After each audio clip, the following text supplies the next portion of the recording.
Mauro Manuel, de jonge asielzoeker die 8 jaar in Nederland woont, kreeg vorige week van minister Leers te horen dat hij terug naar Angola moet.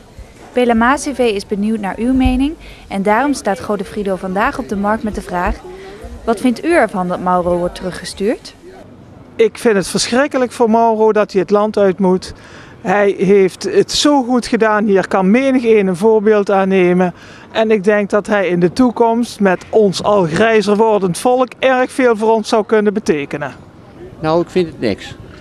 Nee, hij mag voor mij rustig hier blijven.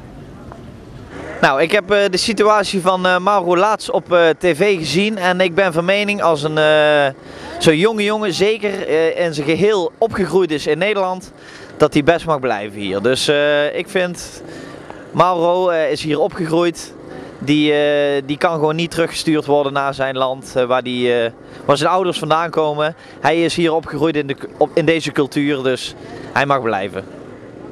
Ik vind dat Mauro moet blijven, want Mauro die is hier opgegroeid, heeft hier vrienden, is een echte Oosternaar geworden. Dus ik vind dat hij gewoon, hij heeft hier vrienden, hij heeft hier zijn hele leven. In Angola heeft hij niks. Dus waarom zou hij terug moeten? Ja. Nou, ik vind het triest wat hier gebeurt. Dat is een jongen die gewoon aangepast is, geleefd in Nederland, vrienden heeft, kennissen heeft. Zijn moeder al eigenlijk heeft verloren. Dus volkomen thuis is hier dat die wordt uitgewezen. Dat vind ik niet voor woorden. Het is niet in woorden te brengen. Nou, ik vind het eigenlijk niet kunnen als die jongen al zo lang hier in Nederland heeft gewoond. Vind ik dat eigenlijk niet kunnen.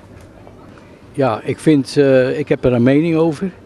Dat is namelijk zo dat vooral kinderen die al zoveel jaren hier in ons land verblijven en die volledig geïntegreerd zijn, ook door de scholing die ze dan al jaren doorlopen hebben, dat die kinderen gewoon moeten blijven. Illegale, daar heb ik een andere mening over, die mogen van mij rustig het land uit. Ik vind de jongen die is al zo lang hier, die moet hier mogen blijven. Oh, Mauro, ik vind dat jij in Nederland moet blijven, want jij hoort bij ons. Ik ken je heel goed, je bent een hele lieve jongen. En ik vind dat, Leers moet daar maar eens heel even over zijn hart strijken. Dat was het.